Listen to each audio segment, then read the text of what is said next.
मुंशी प्रेमचंद की कहानी। अनिष्ट शंका। चांदनी रात सम पर लेटे हुए मनोरमा से कह रहे थे, तुम घबराओ नहीं, मैं जल्द आऊंगा।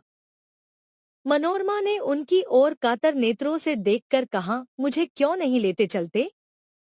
अमरनाथ, तुम्हें वहां कष्ट होगा, मैं कभी यहाँ रहूंगा, कभी वहां, सारे दिन मारा मारा फिरूंगा। पहाड़ी देश है, जंगल और बीहड़ के सिवाय बस्ती का कोसों पता नहीं, उन पर भयंकर पशुओं का भय। तुमसे यह तकलीफें न सही जाएंगी। मनोरमा, तुम भी तो इन तकलीफों के आदी नहीं हो। अमरनाथ, मैं पुरुष हूँ, आवश्यकता पड़ने पर सभी तकलीफों का सामना कर सकता हूँ। मनोरमा, गर्व से, मैं भी स्त्री हूँ, आवश्यकता पड़ने पर आग में कूद सकती हूँ। स्त्रियों की कोमलता पुरुषों की काव्य कल्पना है। उनमें शारीरिक सामर्थ्य चाहे न हो, पर उनमें वह धैर्य और साहस है जिस पर काल की दुश्चिंताओं का जरा भी असर नहीं होता। अमरनाथ ने मनोरमा को श्रद्धामय दृष्टि से देखा और बोले, यह मैं मानता हूँ, लेकिन जिस कल्पना को हम चिरकाल से प्रत्यक्ष समझते आए हैं, वह एक क्षण में नहीं मिट सकती। तुम्हारी तकलीफ मुझसे न देखी जाएगी, मुझे दुहक होगा। देखो इस समय चांदनी में कितनी बहार है। मनोरमा, मुझे बहलाओ मत, मैं हठ नहीं करती, लेकिन यहाँ मेरा जीवन अपार हो जाएगा। मेरे हृदय की दशा विचित्र है। तुम्हें अपने सामने न देखकर मेरे मन में तरह तरह की शंकाएं होती हैं कि कहीं चोट न लग गई हो।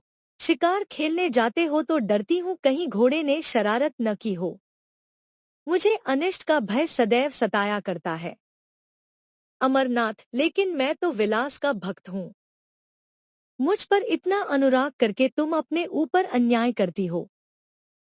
मनोरमा ने अमरनाथ को दबी हुई दृष्टि से देखा, जो कह रही थी कि मैं तुमको तुमसे ज्यादा पहचानती हूँ।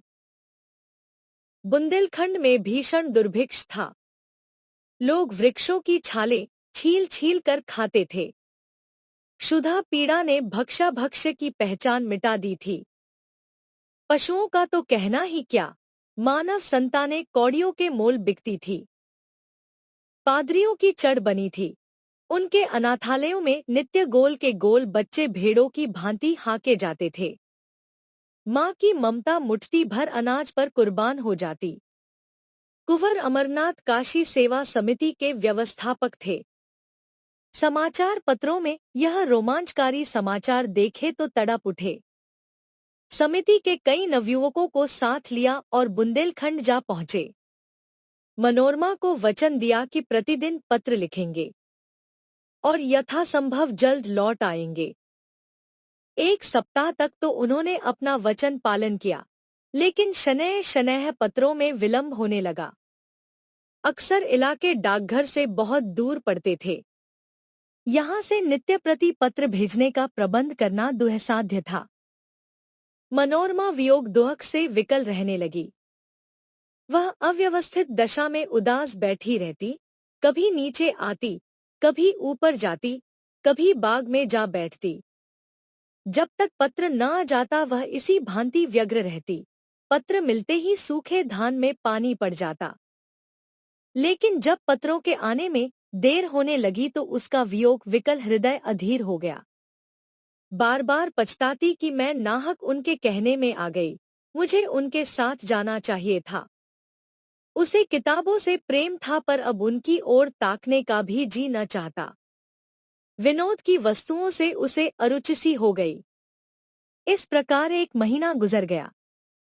एक दिन उसने स्वप्न देखा कि अमरनाथ द्वार पर नंगे सिर, नंगे पैर खड़े रो रहे हैं। वह घबराकर उठ बैठी और उग्रावस्था में दौड़ी द्वार तक आई। यहाँ का सन्नाटा देखकर उसे होश आ गया।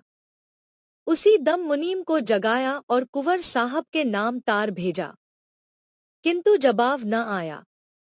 सारा दिन गुजर गया मगर कोई जवाब नहीं।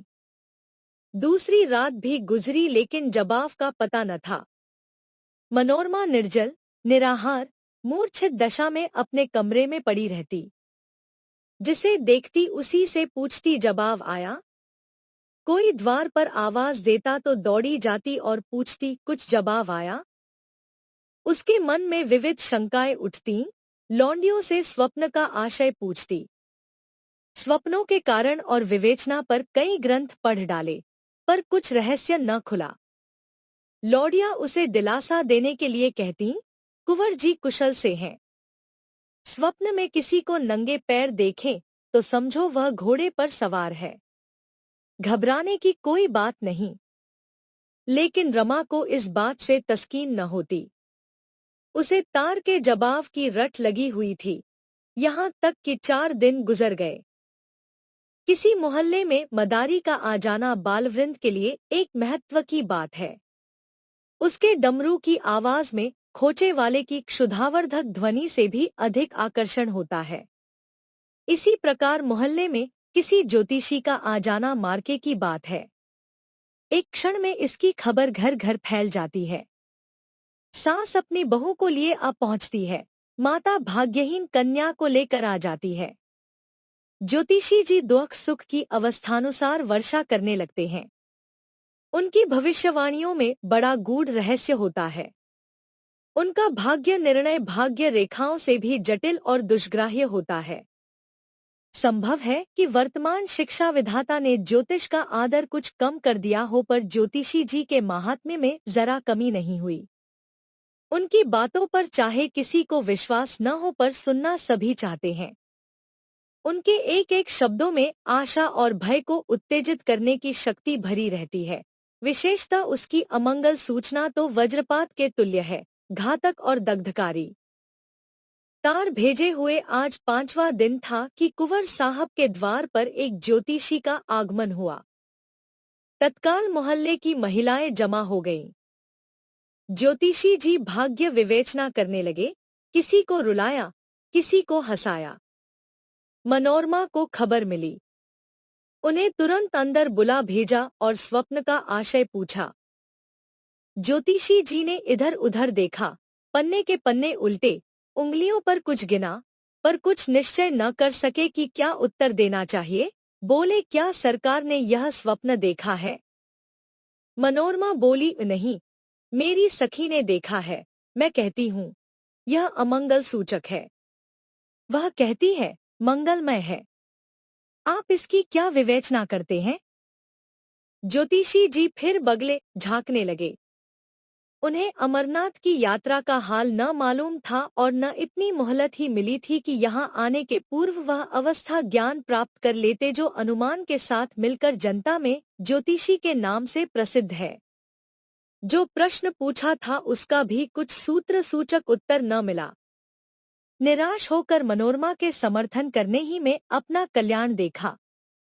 बोले, सरकार जो कहती है वही सत्य है। यह स्वप्न अमंगल सूचक है।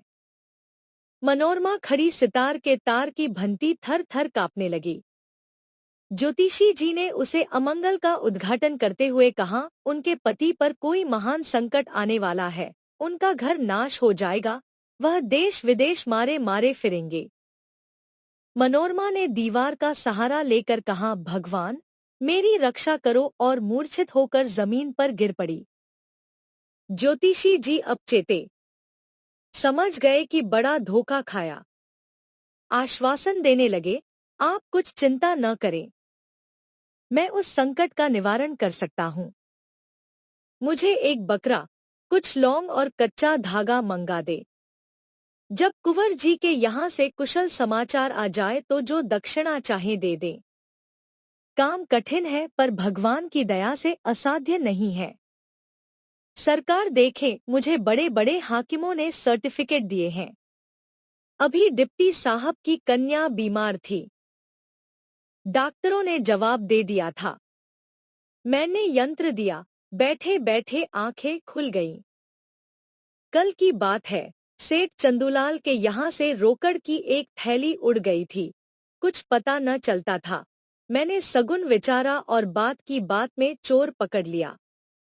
उनके मुनीम का काम था, थैली ज्यों की त्यों निकल आई। ज्योतिषी जी तो अपनी सिद्धियों की सराहना कर रहे थे और मनोरमा अचेत पड़ी हुई थी। अकस्मात वह उठ बैठी, मुनीम को बुलाकर कहा, यात्रा की तैयारी करो, मैं शाम की गाड़ी से बुंदेलखंड जाऊंगी। मनोरमा ने स्टेशन पर आकर अमरनाथ को तार दिया, मैं आ रही हूँ। उनके अंतिम पत्र से ज्ञात हुआ था कि वह कबरई में है। कबरई का टिकट लिया, लेकिन कई दिनों से जागरण कर रही थी। गाड़ी पर बैठते ही नींद आ गई और नींद आते ही अनिष्ट शंका ने एक भीषण स्वप्न का रूप धारण कर लिया। उसने देखा सामने एक अगम सागर है, उसमें एक टूटी हुई नौका हलकोरे खाती बहती चली जाती है। उस पर न कोई मल्ला है, न पाल, न डांडे तंगगे, उसे कभी ऊपर ले जाती कभी नीचे। सहसा उस पर एक मनुष्य दृष्टिगोचर हुआ। यह अमरनाथ थे, नंगे सिर, नंगे पैर, आंखों से आंसू बहाते हुए। मनोरमा थर थर कांप रही थी। जान पड़ता था नौका अब डूबी और अब डूबी। उसने जोर से चीख मारी और जाग पड़ी। शरीर पसीने से तर था, छाती धड़क रही थी। वह तुरंत उठ बैठी, हाथ मुंह धोया और इसका इरादा किया, अब न सोऊंगी। हाँ, कितना भयावह दृश्य था। परम पिता, अब तुम्हारा ही भरोसा है, उनकी रक्षा करो। उसने खिड़की से सिर निकालकर देखा। आकाश पर तारागण दौड़ रहे थे। घड़ी देखी, 12 बजे थे। उसको आश्चर्य हुआ, मैं इतनी देर तक सोई, अभी तो एक झपकी भी पूरी न होने पाई। उसने एक पुस्तक उठा ली और विचारों को एकाग्र कर पढ़ने लगी। इतने में प्रयाग आ पहुंचा। गाड़ी बदली। उसने फिर किताब खोली, उच्च स्वर से पढ़ने लगी। लेकिन कई दिनों की जगी आंखें इच्छा के अधीन नहीं होती।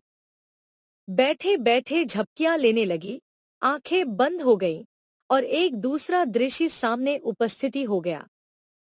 उसने देखा, आकाश से मिला हुआ एक पर्वत शिखर है। उसके ऊपर के वृक्ष छोटे छोटे पौधों के सदृश दिखाई देते हैं। श्यामवर्ण घटाएं छाई हुई हैं। बिजली इतने जोर से कड़कती है कि कान के पर्दे फटे जाते हैं। कभी यहाँ गिरती है, कभी वहाँ। शिखर पर एक मनुष्य नंगे सिर बैठा हुआ है। उसकी आंखों का अश्रुप्रवाह साफ दिख रहा है। मनोरमा दहल उठी। वह अमरनाथ थे। वह पर्वत शिखर से उतरना चाहते थे, लेकिन मार्ग न मिलता था। भय से उनका मुख वर्ण शून्य हो रहा था। अकस्मात एक बार बिजली का भयंकर नाद सुनाई दिया। एक ज्वाला सी दिखाई दी और अमरनाथ अदृश्य हो गए। मनोरमा ने फिर चीख मारी और जाग पड़ी। उसका हृदय बासों उछल रहा था, मस्तिष्क चक्कर खाता था। जागते ही उसकी आंखों में जल प्रवाह होने लगा।